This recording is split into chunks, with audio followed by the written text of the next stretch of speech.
Hello and welcome to Kigali Live. My name is Mebrouk, Ahmed, Ramy, and I will be moderating a panel with my dear guests Sheila, Onyango, a founder and the creative director of Okapu bags and accessories.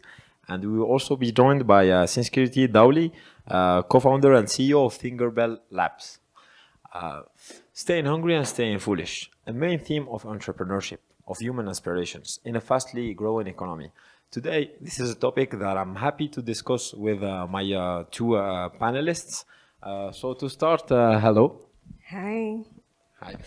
Uh, so just as a broad question, what does stay hungry, stay foolish speak to you as entrepreneurs?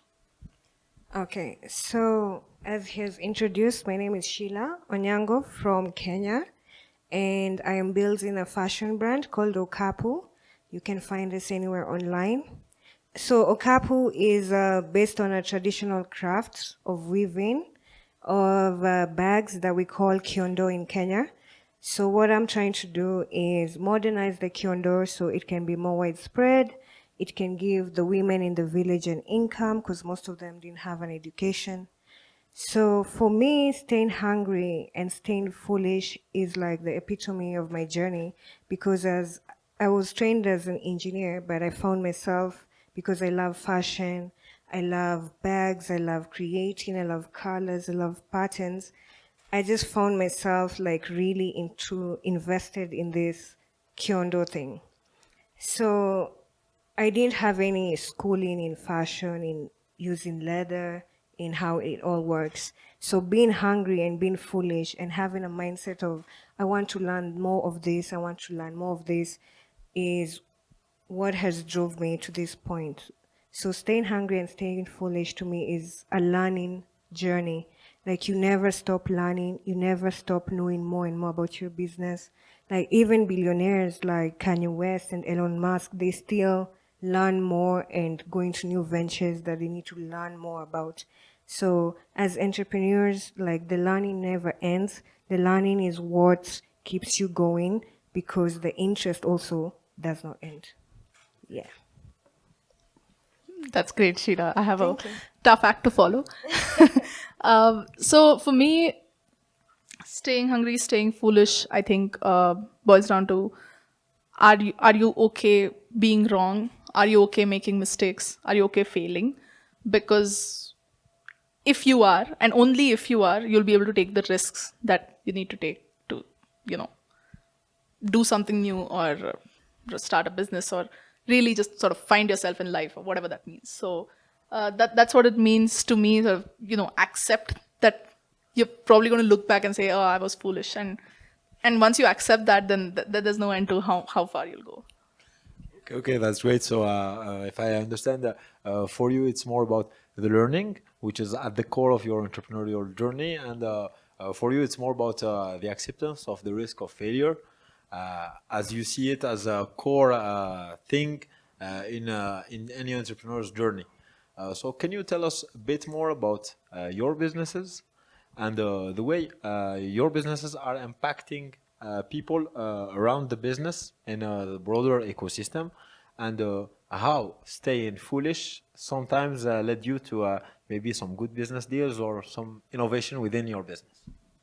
So, okay, like I said, so it's a fashion brand. So this is one of the bags that I make. It's one of the really popular ones because it's small, it's black and white, it goes with a lot of things in your wardrobe. So how my business started is, so I bought one of the traditional ones in the market, and I guess the way I dressed it was really nice. So my friend liked it and bought it off me.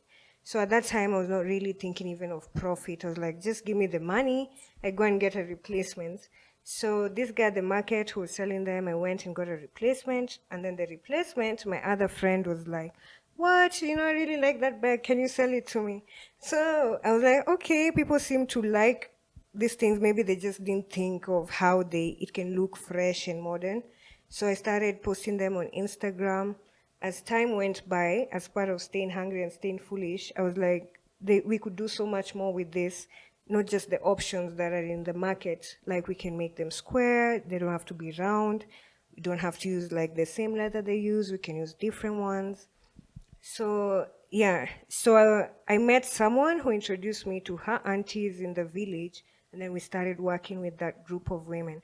So that's the first impact I think I felt was number one, is that I actually was part. I was not the only one doing this. I was one of the people who reintroduced this traditional thing back into fashion.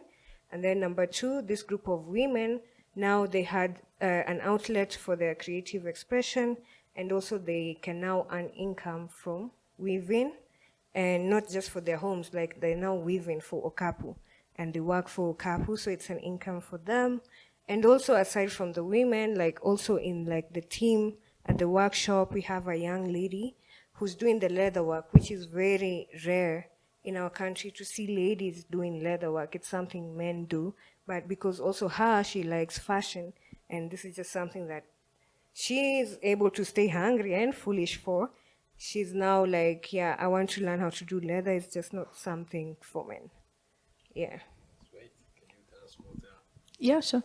So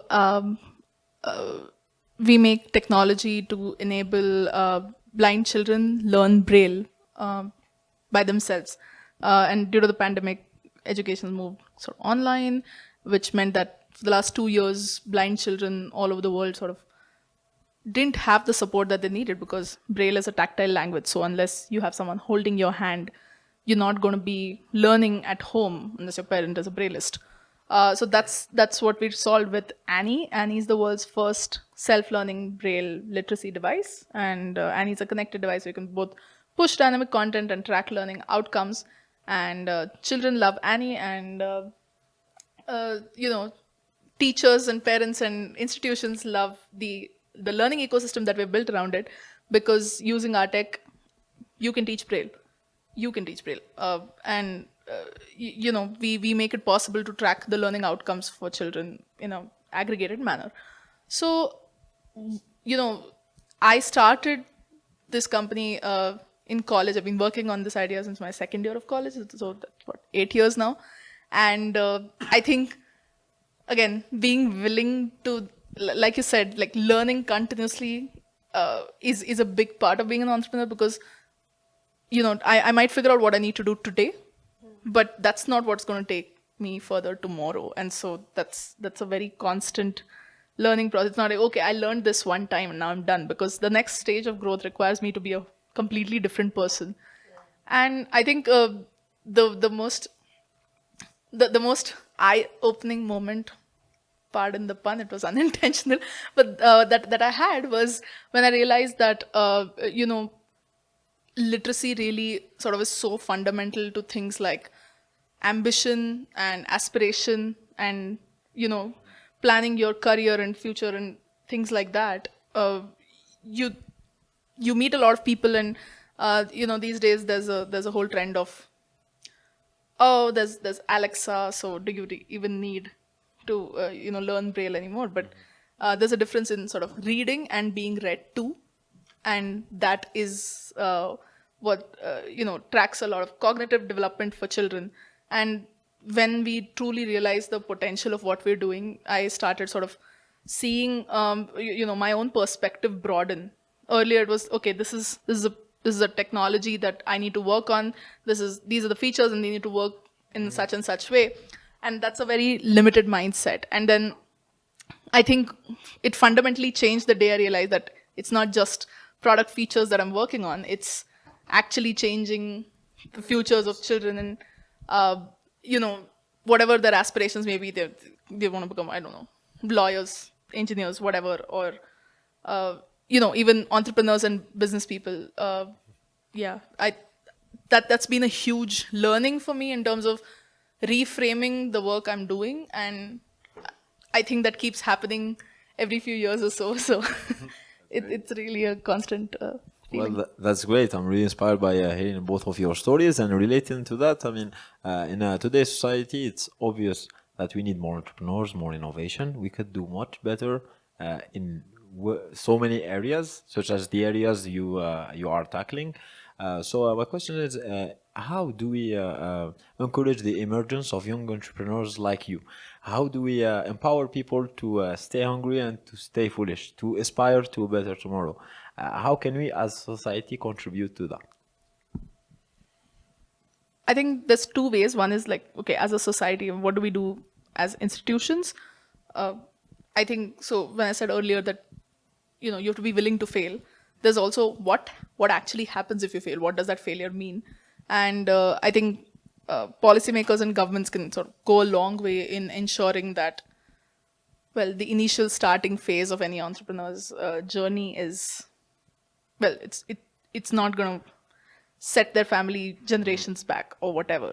So the state where I come from in India, Karnataka, the government of Karnataka has actually run these programs for quite a few years now. They're called Elevate, and Elevate scans all the best startup ideas in the state, and they give you, well, not much, but they give you some grants to sort of try out your technology or business model or whatever.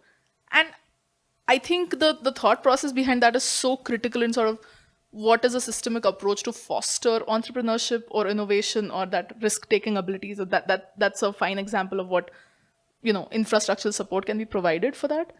And culturally speaking, I think it's really important to have that mindset of supporting small businesses. So I think that goes a long way in terms of, because if as a culture you support the new business around you and that's your ethos in terms of where you're putting your money, then you're more likely to have more businesses come up. So this sari, for example, is it's embroidered by blind artisans from Kashmir in India, and there's that's a small business owner, and it's because somebody thought that they would take their business there, and that sort of it's a virtuous cycle or a vicious cycle based on which way your culture tilts. And I think that's also something that I don't know how it scales really from a cultural perspective, but it's a really important part of fostering scalable entrepreneurship in society.